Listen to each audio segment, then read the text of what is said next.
I saw this picture on the internet the other day, and it's a picture of a horse tied to a plastic chair, and it says, "Sometimes the chains that prevent us from being free are more mental than physical." And I don't know why, but this particular picture just hit me so hard. It's like, I mean, that's so true, and I think that is just so relatable, because there's so many things in life that we just don't do, and it's all mental, not because we can't do it, but just because we put these barriers and these limits for ourselves. So that's something that I'm going to work on, because I still struggle with that, just like everybody else. We always put these like limiting beliefs on ourselves, and I'm going to, keep trying to do better to break past those. Welcome back to the channel, guys. I'm Bryce with Sane Sense, where we talk about everything from personal finance to real estate investing. Now, this video has nothing to do with plastic blue chairs or horses, but I wanted to start off with that picture just because I liked it, and this is my YouTube channel and I can do what I want. Today, we're actually doing a question and answer session, which I think is actually pretty cool, because before I started this YouTube channel, I would watch other people do their channels, and I just thought it was so cool that like they would interact with people and you could ask them questions directly, and they would answer it specifically on the channel. So first off, I have to give a big thank you, because the fact that people are already asking me questions is really cool. Like people think that the advice that I'm giving is worth something. So that's really, really cool. If I don't answer your question, I'm sorry. There were quite a few, so I wasn't able to get to all of them, but there's a general theme that I've kind of been noticing in here, so I'm trying to answer those. But like I said, if I missed yours, I'm gonna do a future video just like this later, so don't forget to put your question in there. The first question for the day comes from Alan Thak. Sorry if I butchered your last name. He says, advice for teenagers. I'm going to be a freshman in college and I'm going to graduate debt-free. Way to go. Props to you on that. I want a house hack after I graduate for a while and keep going from there. Alan, that is a great plan. And honestly, I don't know that I really have much advice for you, because it sounds like you've kind of got it in the bag. You know what you want to do. You've got a goal in mind. You want to graduate debt-free, which is huge. And then after the fact, you want a house hack. And you know what? That's exactly what I did, with the exception of graduating debt-free. When I came out of school, I had about 15 grand in student loans. So the fact that you're planning on doing that is huge, and I highly recommend that. And the fact that you want a house hack after you graduate, that is huge. Like I said, that's how I got my start. I bought a house, rented out the bedrooms to a couple of buddies, and that's what got my start in real estate. After a while, I sold that house, I pulled the money out of that, and then I dumped it into another property, and then that property became 2 properties, and those 2 properties became 4 properties. So props to you. Keep it up. If you have questions, let me know. Chris F asks, how do I figure out what a property should rent for when vetting homes for sale? Now, this is kind of a tough one, because I sort of have 2 answers, and they almost contradict each other. So when we were buying our first rental property and we were trying to decide what things rented for, we checked on Craigslist. And we just, we looked at similar rentals in the similar part of town, looked at the condition, and tried to find one that like most closely matched what our rental property looked like. And for our example, we said, well, this other property is renting for $750 a month. So we think ours could probably do about the same. So we posted our property for sale, or not for sale, for rent, for $750 a month. And I think within the space of 3 or 4 hours, we probably got 30 to 40 people messaging us asking to come and see it.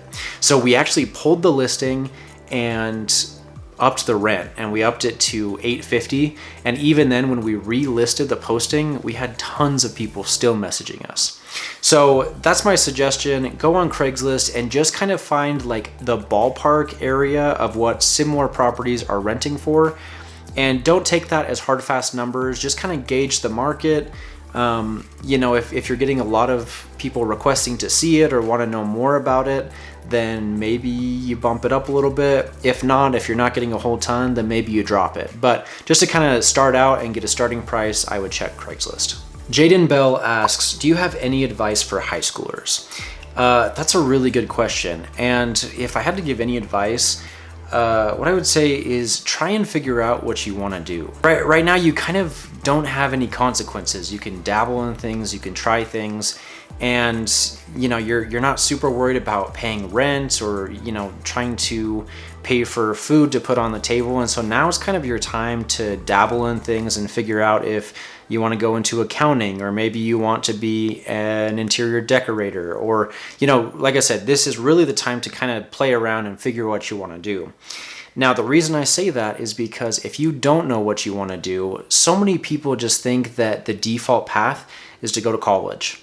And so many people that I know, they were juniors in college. They had 1 year of college left and they still didn't know what they wanted to do. They had wasted 3 years of tuition, 3 years of rent. All this time they were racking up student loans and they still didn't know what they wanted to do. So any recommendation that I have, try and figure out what you want to do before you get into college. And even then, college may not be the path for you.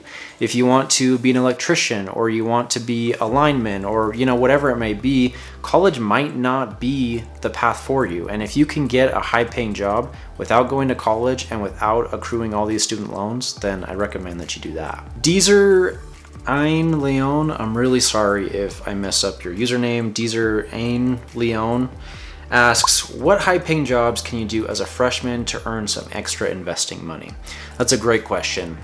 Typically, I don't think freshmen in high school and high-paying job typically fall in the same sentence. When I was in high school, I mowed lawns. I had a couple buddies who did a lot of window washing and made a lot of good money from that. Typically, a lot of high-paying jobs are going to require that you have either a skill or degree, so it's going to be a little bit more difficult to make a lot of money while you're in high school. And especially while you're in high school, a lot of times you can't really invest in traditional methods. For example, you can't purchase stocks, until you're legally an adult. But I did have a lot of friends who flipped items. They would buy things really cheap, like, maybe some power toys, or, you name it. They would buy things low and sell it high, buy it and then sell it on Facebook or Craigslist. And that was a way that they made a lot of money. So if you're kind of into that entrepreneurial spirit and that's something that you're interested in doing, that's something I would recommend. Otherwise, I really wouldn't worry about it too much. Probably just learning and growing at this point is the biggest thing you can do for yourself. If you have an interest in stocks, if you have an interest in real estate, just learn all that you can. Find somebody who's doing something similar to what you want to do and shadow them. See if you can pick up a couple of things so that when you do turn 18, you can hit the ground running and really start investing hard. Dan Pena asks, what do you think about specialization, and do you think you should specialize in things? That's a good question, and I think absolutely you should specialize in one or two things in particular. If you're kind of a jack of all trades and you don't really have a specific skill set in one or two things, then it's going to be kind of hard to find your niche and find a way that's really going to make a lot of money. Now, whatever that is, whatever you want to do, if you want to be, I don't know, like I said before, an electrician, or maybe you want to do videography, or maybe you want to be a photographer, whatever it is, I would dive headfirst into whatever it is you want to do, gain that skill set, and you'll be so marketable. Mr. G asks, what job or career do you have, and what does your household gross a year? I'll go ahead and answer the first part of the question. I'm not sure I'm super comfortable stating how much money I bring in every year. But for my 9-to-5 day job, I've mentioned, earlier on the channel and other videos that I actually work in IT.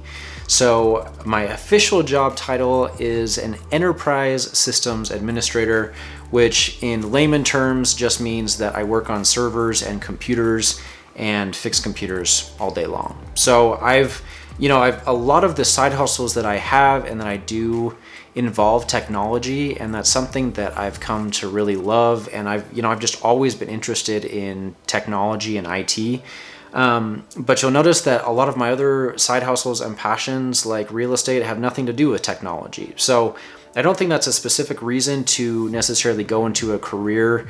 You can have a career that's totally separate from your side hustles or your hobbies, and in fact, I think that's really important. So that's my day job. I really like it. I'm not one of those people that kind of hate going to work every day. I really do enjoy it. Last question. This is from Roman Berezutski. I hope I said that right. He asks, how do you house hack? How do you find a rental property? I'm in Minneapolis and finding rental units, heck, even single family homes are so overpriced. Also question, for a single family home as a future rental, what is the best configuration? A 2-bed, 1-bath or a 3-bed, 2-bath? Roman, great questions. You got a lot of questions in there, so I'm gonna try and answer them. I'll break it down. First off, how do you house hack? A house hack is just buying a property and then either renting out the bedrooms or the other units.